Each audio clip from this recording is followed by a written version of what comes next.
Romanos, capítulo 7. Caros irmãos, falo convosco como conhecedores da lei. Acaso não sabeis que a lei tem autoridade sobre uma pessoa apenas enquanto ela vive? Por exemplo, pela lei, a mulher casada ela está ligada ao marido enquanto ela vive. Mas, se ele morrer, ela está livre da lei do casamento. Por isso, se ela se casar com outro homem enquanto seu marido ainda estiver vivo, será considerada adúltera.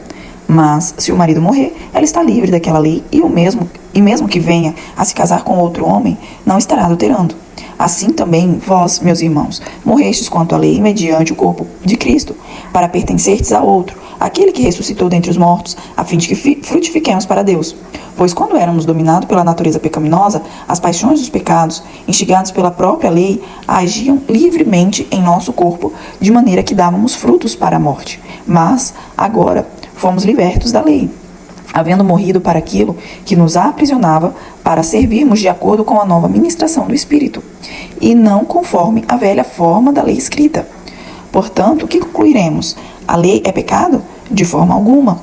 De fato, eu não teria como saber o que é pecado, a não ser por intermédio da lei.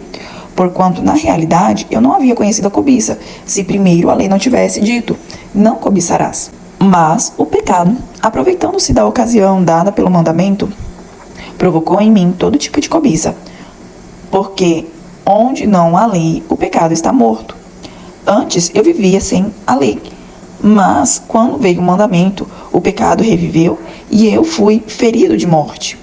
E descobri que o mandamento era para a vida, transformou-se em morte para mim. Porquanto o pecado, valendo-se do mandamento, iludiu-me e por meio dele me matou, de maneira que a lei é santa e o mandamento santo, justo e bom. Portanto, isso significa que o que era bom tornou-se morte para mim? De forma alguma, mas o pecado, para que se revelasse como pecado, produziu em mim a morte por intermédio do que era bom, a fim de que, por meio do mandamento, o pecado se demonstrasse extremamente maligno, porquanto é do nosso pleno conhecimento que a lei é espiritual. Eu, entretanto, sou limitado pela carne, pois fui vendido como escravo ao pecado, pois não compreendo o meu próprio modo de agir, porquanto o que quero, isso eu não pratico, entretanto, o que detesto, isso me entrego a fazer. Ora, se faço o que não desejo, tenho que admitir que a lei é boa. Nesse sentido, não sou mais eu quem determina o meu agir, mas sim o pecado que habita em mim, porque sei que na minha pessoa, isso é, na minha carne, não reside bem algum, porquanto o desejar o bem está presente em meu coração, contudo, eu não consigo realizá-lo. Pois o que pratico não é o bem que almejo, mas o mal que eu não quero realizar. Esse eu sigo praticando. Ora, se faço o que não quero, já não sou eu quem realiza, mas o pecado que reside em mim. Assim, descubro essa lei em minha própria carne. Quando quero fazer o bem, o mal está presente em mim.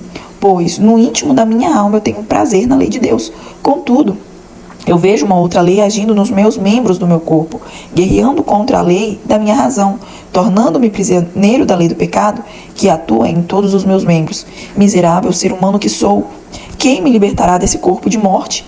Graças a Deus, por Jesus Cristo, o nosso Senhor, de modo que eu mesmo, com a razão, sirvo a lei de Deus, mas com a carne, a lei do pecado.